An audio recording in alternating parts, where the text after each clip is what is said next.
মাটির তাওয়া ছাড়া লোহার তাওয়ায় কেমন করে পারফেক্ট চিতই পিঠা হয় সেটাই আজকে আপনাদের সঙ্গে শেয়ার করব। অনেকে বলেন যে মাটির তাওয়া ছাড়া লোহার তাওয়ায় হয় না গো, কিন্তু আজকে আমি লোহার তাওয়াতেই করে দেখাবো পারফেক্ট চিতই পিঠা। তাহলে বন্ধুরা ভিডিওটা পুরো দেখুন। আসসালামু আলাইকুম, কেমন আছেন সবাই? ইয়াসমিন ফুড ব্লগে একটা ভিডিও আপনাদের কাছে স্বাগত জানাচ্ছি। এই দেখুন, সর্বপ্রথম আমি এখানে গরম পানি চাপিয়ে দিলাম, কেননা গরম পানির প্রয়োজন। এই দেখুন, এখানে একটা পাত্রেতে আমি 2.5 চামচের মতন আটা নিয়ে নেবো, চালের আটা। চিতই পিঠা তো চালের আটাই হয়, তার জন্য চালের আটা নিয়ে নিলাম। দেখুন ধবধবে সাদা চালের আটা, কত সুন্দর লাগছে। এই আটাটাতে আমি নুন মাখিয়ে নিলাম, 1 চামচের মতো নুন দিয়ে দিচ্ছি। সেটা আমি ভালো করে মাখিয়ে নেব।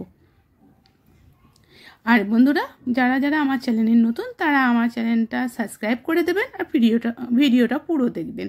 এই দেখুন, এখানে আমি আঙুল ডুবিয়ে দেখলাম পানিটা কতটা গরম হয়েছে। যতটা আঙুলটা সইতে পারে অতটা গরমই দরকার, খুব বেশি গরম হলে হবে না, মিনিমাম গরমটা হলেই হবে মোটামুটি। এই দেখুন, পানি গরম আমার হয়ে গেছে। এখানে ঠান্ডা পানিও দরকার আর গরম পানিও দরকার। প্রথমে আমি গরম পানিটা দিয়ে ভালো করে আটাটা মিক্স করব, বা গুলে নেবো। এই দেখুন, গুলে নেবো, আস্তে আস্তে করে দিয়ে দিচ্ছি।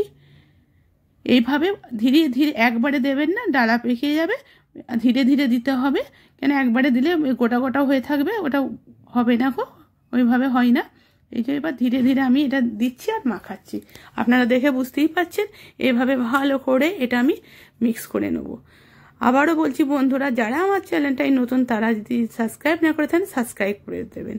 আর এখানে দেখুন, আমি আবার ঠান্ডা পানি দিয়ে দিলাম। গরম পানিটা দেওয়া হয়ে গেছে, এবার ঠান্ডা পানি দিয়ে এটা ভালো করে ব্যাটারটা গুলে নেব। ব্যাটারটা যত ভালো হবে, যত সফট হবে, তত ভালো চিতই পিঠা হবে। তাতে আপনার লোহার তাওয়াই হোক আর মাটির তাওয়াই হোক, চিতই পিঠাটার ব্যাটারটাই মেন হচ্ছে। ব্যাটারটা ভালো করে যদি আপনার করা হয় তাহলে চিতই পিঠা সত্যি করেই বলছি খুব সুন্দর হবে। আমি যেমন করে করছি না, এই তারিকাতে করে দেখবেন বন্ধুরা। যাদের চিতই পিঠা হয় না বলছেন তাদের জন্য বলছি, খুব ভালো হবে। এই দেখুন, ব্যাটার আমার মোটামুটি রেডি হয়ে গেছে। দেখতেই পাচ্ছেন কেমন ব্যাটারটা হচ্ছে, যে কেননা খুব বেশি ঘন হলেও হবে না আর পাতলা হলেও হবে না। এই যেমন আমি রেখেছি সেরকমই রাখবেন। আর প্রথমে গরম পানি দিয়ে করবেন, তারপরে ঠান্ডা পানিটা করবেন। মেন হচ্ছে এই পানি গরমটার কেউ কেউ বেশি গরম পানি দিয়ে দেয়, কেউ কেউ খুব ঠান্ডা পানি দিয়ে দেয়। তাহলে খুব গরম পানিতেও হয় না আর খুব ঠান্ডা পানিতেও হয় না, দুরকম পানি মিক্স করে করবেন। আশা করি আপনাদেরও চিতই পিঠা পারফেক্ট হবে। আর আমি চিতই পিঠা করব, তার সঙ্গে খেজুর গুড় না হলে তো হবে না। তার জন্য এখানে দেখুন পাটালি গুড়টা আমি ভালো করে ভেঙে নিয়েছি। এটা এবার আমি এখানে গ্যাসে চাপিয়ে দিলাম, এটা গরম হবে। ফুটিয়ে এটা আমি ওই চিতই পিঠার সঙ্গে খাওয়া হবে। এই দেখুন, প্রথমে এখানে দিয়ে দিলাম গ্যাসের উপরে চাপিয়ে, এবার আমি এতে পানি দিয়ে দিচ্ছি। ব্যাস, এবার এটা ফুটতে থাকুক। ভালোভাবে ফুটে গেলে আমার রেডি হয়ে যাবে খেজুরের গুঁড়ো। এই দেখুন ফুটে যাচ্ছে। আর দেখুন, গোটা গোটা ঢেলা ছিল, আপনারা মনে করছেন তো ঢেলাগুলো আপনা আপনিই গলে যাবে, গরমে পড়লে আপনা আপনিই গলে যাবে। এদিকে একটা দেখুন লোহার তাওয়া নিয়ে নিয়েছি, এই তাওয়াটাই আমি রুটি করি। এই দেখুন, ওই তাওয়াতেই দিয়ে দিলাম প্রথম আমি। এই দেখুন চিতই পিঠার ব্যাটারটা, এই দেখুন দিতে না দিতেই দেখতে পাচ্ছেন কেমন ছিদ্র ছিদ্র হয়ে যাচ্ছে। এবার এটা আমি ঢাকা দিয়ে দিলাম কিছুক্ষণ করে। একটা চিতই পিঠে কমসে কম 3-4 মিনিট টাইম লাগছে, 3 মিনিট তো লাগছে। এই দেখুন, একটুখানি খুলে দেখলাম, দেখছি কাঁচা আছে। এরকম কাঁচা থাকলে হবে না বন্ধুরা, এটা মধ্যেখানে এরকম সাদা থাকবে না। যখন চিতই পিঠাটা পেকে যাবে, কি করে বুঝতে পারবেন? পুরোটাই না সিদ্ধ হয়ে যাবে, তখন বুঝতে পারবেন যে এটা, আর ছিদ্রগুলোতে হাওয়া বেরোবে, তাহলে আপনি জানবেন যে আপনার চিতই পিঠাটা পেকে গেছে। এই দেখুন, বুঝতে পারছেন ওপরে কেমন ভাপ উঠছে আর ছিদ্রগুলোতে হাওয়া বেরোচ্ছে, তাহলে এইটা পেকে গেছে, পারফেক্ট হয়ে গেছে। আর মধ্যেখানে যখন কাঁচা থাকবে তাহলে হবে না। এইভাবে আবার আমি একটা দিয়ে দিলাম, একে একে এইভাবেই দিয়ে দেবো। দেখতে পাচ্ছেন, আপনারা দেখতেই পেলেন কত সুন্দর উঠে গেল, না তলায় ধরে গেছে না কিছু।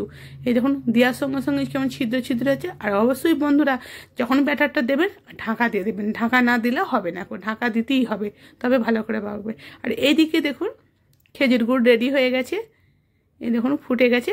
এখন পাতলা পাড়া লাগছে, যখন ঠান্ডা হয়ে যাবে এটা বেশ ঘন পাড়া হয়ে যাবে।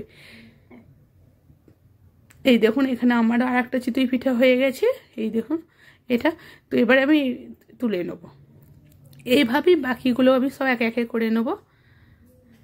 আর যারা বলেন যে হয় না, ভালো করে হয় না, এইভাবে করে দেখবেন, আশা করি আপনাদের ভালো লাগবে। আর আমার চ্যানেলটায় সাবস্ক্রাইব করে দেবেন আর লাইক দিয়ে বলবেন, কমেন্ট করে বলবেন কেমন হয়েছে। ভালো হলেও বলবেন আর খারাপ হলেও বলবেন।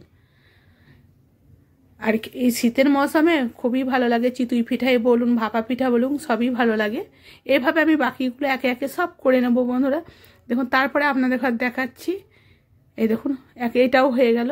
আর প্রত্যেকটাতে ছিদ্র ছিদ্র হয়েছে, ছিদ্র না হলে বন্ধুরা হবে না প্রত্যেকটাই। দেখুন এবার আপনাদের দেখাবো, অনেকের পিছনটা পুড়ে যায় তো। এই দেখুন চিতই পিঠে পিছনটা পড়েনি, কার পাতলা পাতলা খুব সুন্দর হয়েছে, না খুব মোটা না খুব পাতলা, এত সুন্দর খেতে হয়েছিল, খুব সফট, খেতেই মন যাচ্ছিল। খেজুর গুড়ের সাথে তো একদম জমে যাচ্ছিল।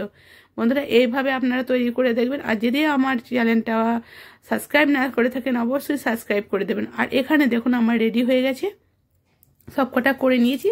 আর এই যে গুড়টা আমি করলাম না, গরম করলাম, দেখতেই পেলেন আপনারা। এবার আমি ছেঁকে নেবো। আপনারা ভাবছেন ছাঁকনি দিয়ে কী করবে, ছেঁকে নেবো। এই জন্যই না গুড়ে না অনেক নোংরা থাকে, এইভাবে আপনারা ছেঁকে নেবেন, দেখবেন নোংরাটা বেরিয়ে যাবে, খেতেও ভালো লাগে আর দেখতেও ভালো লাগে। এভাবে আমি ছেঁকে নিলাম। এই দেখুন ছাঁকা হয়ে গেছে, রেডি। আর বন্ধুরা আবার দেখা হচ্ছে নতুন একটা ভিডিওর সঙ্গে। যদি আমার ভিডিও ভালো লাগে লাইক দিয়ে কমেন্ট করে বলবেন। Bye bye.